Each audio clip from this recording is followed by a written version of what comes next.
Dumela bakulu, the Nyaya Tizhen is back kungemsana na dzoka manje ndine nyaya yamadzibaba Ishmael. Muri kuvaziva madzibaba Ishmael.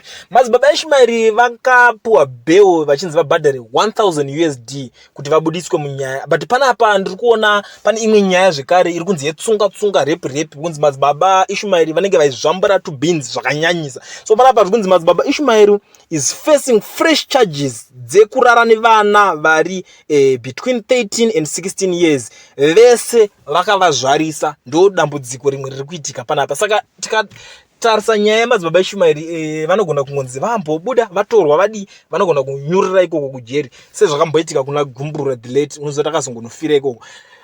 Ndo problem yandiri kuona inosangana namadzibaba Ishmael muri yeZimbabwe.